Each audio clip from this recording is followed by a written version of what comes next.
Hello, welcome back to Preethi's cuisine corner. ನಾನು ನಿಮ್ಮ ಪ್ರೀತಿ. ಇವತ್ತಿನ ವಿಡಿಯೋದಲ್ಲಿ 1 ಪಾಟ್ ಎಗ್ ಆಮ್ಲೆಟ್ ರೈಸ್ ಹೇಗೆ ಮಾಡೋದಂತ ನೋಡೋಣ.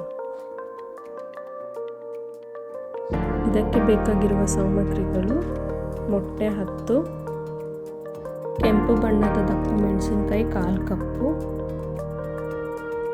ಹಳದಿ ಬಣ್ಣದ ದಪ್ಪ ಮೆಣಸಿನಕಾಯಿ 1/4 ಕಪ್ಪು, ಕ್ಯಾರೆಟ್ ಅರ್ಧ ಕಪ್ಪು, ಕ್ಯಾಪ್ಸಿಕಮ್ ಅರ್ಧ ಕಪ್ಪು, ಸ್ಪ್ರಿಂಗ್ ಆನಿಯನ್ 1 ಕಪ್ಪು, ಒಂದು ಈರುಳ್ಳಿ ಸಣ್ಣದಾಗಿ ಹೆಚ್ಕೊಂಡಿರೋದು, ಶುಂಠಿ ಬೆಳ್ಳುಳ್ಳಿ paste 1 table spoon, vinegar 1 tea spoon, ಸಣ್ಣದಾಗಿ ಹೆಚ್ಚಿರೋ ಬೆಳ್ಳುಳ್ಳಿ, ಮೆಣಸಿನ ಪುಡಿ 2 ಟೇಬಲ್ ಸ್ಪೂನ್, ಅಚ್ಚ ಖಾರದ ಪುಡಿ 2 ಟೀ ಸ್ಪೂನ್, ಎಣ್ಣೆ ಅರ್ಧ ಕಪ್ಪು, ಉಪ್ಪು ರುಚಿಗೆ ತಕ್ಕಷ್ಟು, ಅನ್ನ 5ರಿಂದ 6 ಕಪ್ಪಷ್ಟು.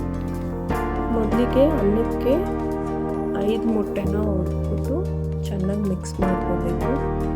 ಇದು ಇಷ್ಟ ಆಗಿಲ್ಲ ಅಂದರೆ ಈ ಸ್ಟೆಪ್ನ ನೀವು ಸ್ಕಿಪ್ ಮಾಡಿಬಿಟ್ಟು ಒಟ್ಟಿಗೆ ಕೊನೆಯಲ್ಲಿ ಮೊಟ್ಟೆ ಹಾಕ್ಕೊಳ್ಬೋದು. ಚೆನ್ನಾಗಿ ತಿರುಗಿಸ್ಕೊಡ್ಬೇಕು. ಒಂದು ಬಾಣಲಿಗೆ ಎಣ್ಣೆ ಹಾಕಿ ಅದಕ್ಕಾದ ನಂತರ ಈರುಳ್ಳಿ ಹಾಗೂ ನಾನು ಸಣ್ಣದಾಗಿ ಹೆಚ್ಚಿರೋ ಬೆಳ್ಳುಳ್ಳಿನ ಕೂಡ ಇದಕ್ಕೆ ಹಾಕ್ಬಿಟ್ಟು ತಿರುಗಿಸ್ಕೊಡ್ತಾ ಇದ್ದೀನಿ. ಎರಡು ಚೆನ್ನಾಗಿ ಆಯಿಲಲ್ಲಿ ಫ್ರೈ ಆಗಬೇಕು. ಫ್ರೈ ಆದಮೇಲೆ ಶುಂಠಿ ಬೆಳ್ಳುಳ್ಳಿ ಪೇಸ್ಟ್ ಹಾಕಿ ಚೆನ್ನಾಗಿ ಹಸಿ ವಾಸನೆ ಹೋಗೋವರೆಗೂ ಫ್ರೈ ಮಾಡಬೇಕು. ಈಗ ಇದಕ್ಕೆ ಬೀನ್ಸ್, ಕ್ಯಾರೆಟ್ ಹಾಕಿ ಇದು ಅರ್ಧ ಬೇಯೋವರೆಗೂ ಚೆನ್ನಾಗಿ ಫ್ರೈ ಮಾಡಬೇಕು ಎಣ್ಣೆಯಲ್ಲಿ.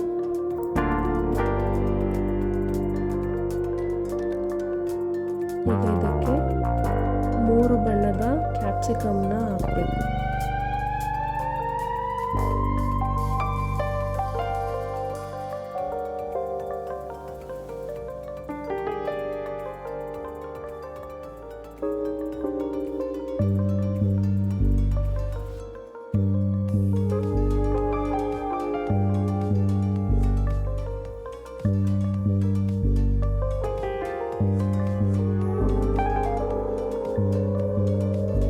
ಕ್ಯಾಪ್ಸಿಕಮ್ ಅರ್ಧ ಬೆಂದಾದ್ಮೇಲೆ ಇದಕ್ಕೆ ಅಚ್ಚ ಖಾರದ ಪುಡಿ,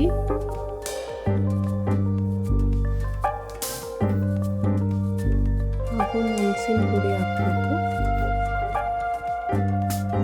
ರುಚಿಗೆ ತಕ್ಕಷ್ಟು ಉಪ್ಪನ್ನು ಇದಕ್ಕೆ ಈ ಸ್ಟೇಜಲ್ಲಿ ಹಾಕಬೇಕು. ಹಾಕಾದ್ಮೇಲೆ ಚೆನ್ನಾಗಿ ತಿರುಗಿಸ್ಕೊಡ್ಬೇಕು.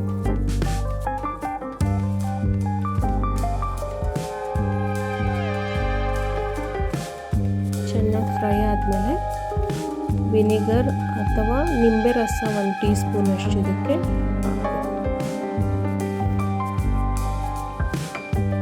ಆಮೇಲೆ ಇದಕ್ಕೆ 5 ಮೊಟ್ಟೆನ ಹಾಕ್ಬಿಟ್ಟು ಚೆನ್ನಾಗಿ ಫ್ರೈ ಮಾಡ್ತೀನಿ.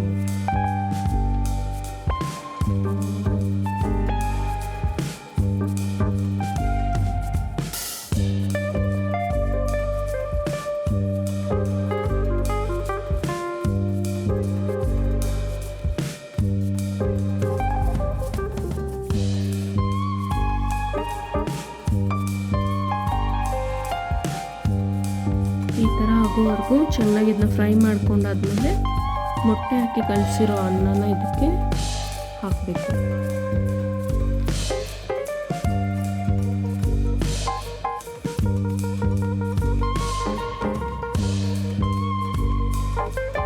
ಅನ್ನ ಹಾಕಾದ್ಮೇಲೆ ಹಸಿ ವಾಸನೆ ಅಂದರೆ ಮೊಟ್ಟೆ ನಾವು ಹಸಿದು ಹಾಕಿರೋದ್ರಿಂದ ಆ ಹಸಿ ವಾಸನೆ ಎಲ್ಲ ಹೋಗೋವರೆಗೂ ಚೆನ್ನಾಗಿ ಫ್ರೈ ಮಾಡಬೇಕು.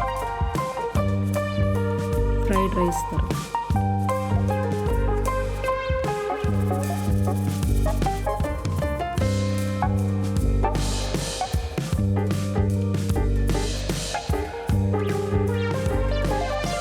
One pot omelette rice ready ಆಗಿದೆ. ಈಗ ಇದಕ್ಕೆ ಕೊನೆಯಲ್ಲಿ ಸ್ಪ್ರಿಂಗ್ ಆನಿಯನ್ ಹಾಕ್ಬಿಟ್ಟು ಚೆನ್ನಾಗಿ ಮಿಕ್ಸ್ ಮಾಡಿಬಿಟ್ಟು ಸ್ಟವ್ ಆಫ್ ಮಾಡಬೇಕು. Thanks for watching.